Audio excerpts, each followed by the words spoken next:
Le Bitcoin a officiellement atteint un nouveau sommet historique. Qu'est-ce qu'il faut faire pour en profiter de cette situation?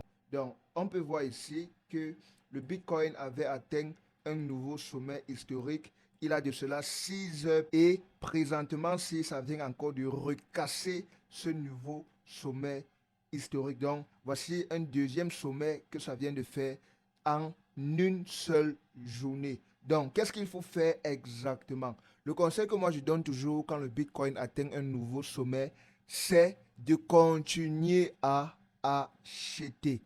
Ne vous dites jamais que c'est déjà trop monté, il faut que ça descende et vous essayez de vendre. Ne faites jamais cela, sinon vous allez vous casser la gueule et vous allez perdre beaucoup d'argent. Donc, allons dans le passé du graphique et je vous explique exactement pourquoi est-ce que je dis cela. Donc, entrons dans le passé du graphique quelque part ici. Nous allons prendre un exemple à partir d'ici. Ok, donc ici, là, c'est novembre 2020. On peut voir ici que le Bitcoin avait atteint un nouveau sommet ici. Le sommet à cette époque, c'était au prix de 19 000 dollars, n'est-ce pas? Imagine une personne qui s'est dit à partir d'ici que le Bitcoin est déjà trop haut, il faut que ça descende, il a commencé à vendre. Qu'est-ce qui s'est passé ensuite? Un mois plus tard, bam, le Bitcoin a atteint un nouveau sommet. Imagine encore une personne qui s'est dit à ce prix de 22 000 dollars, le Bitcoin est trop monté, il faut que ça descende. Qu'est-ce qui s'est passé ensuite? On peut voir, bam, le Bitcoin a toujours continué à monter. Imagine une personne qui a dit la même chose ici et il s'est mis à vendre. Bam, le Bitcoin a continué à monter et lui, il s'est fait liquider, il a perdu tout son argent. Le Bitcoin a continué à monter, ainsi de suite, ainsi de suite. L'histoire se répète toujours. Donc, il y a deux choses que moi je vais vous conseiller à faire dans ce cas. Soit vous continuez à acheter, soit vous ne faites rien. Vous n'êtes pas obligé d'investir dans le Bitcoin. Ce n'est pas forcé. Voilà. Et maintenant, si tu veux acheter le Bitcoin maintenant, où est-ce que tu dois cibler exactement? C'est très simple. Il a un outil qu'on appelle le retracement de Fibonacci. Tu vas entrer dans ton graphique et tu vas voir ici Fibonacci retracement. Tu vas cliquer sur cela et tu vas tout simplement dessiner une zone de support au point le plus bas du graphique présentement. Donc, le point le plus bas du graphique ici présentement, ça se trouve ici en bas.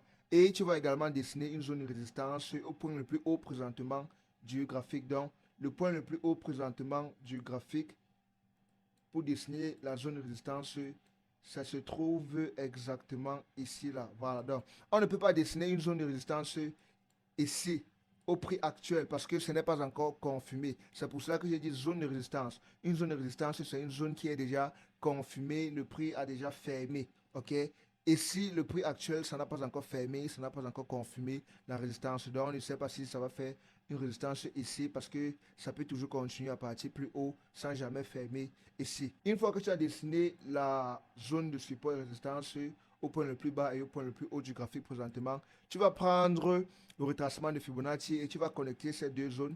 Tu vas prendre ici le point le plus bas et le point le plus haut. Bam. Et là, ça va te donner ce qu'on appelle les extensions de Fibonacci. Les extensions de Fibonacci, ce sont les zones de moins 0,272 et également les zones de moins 0,5, moins 0,0618. Et là, ce sont les zones que tu vas cibler si jamais tu veux acheter maintenant. Tu vas cibler le prix de 115 000 dollars, le prix de 121 000 dollars et 125 000 dollars. Donc, voici les différents prix que tu peux cibler si tu veux acheter le Bitcoin présentement. Et je pense que le Bitcoin peut facilement atteindre ces zones dans les jours à venir.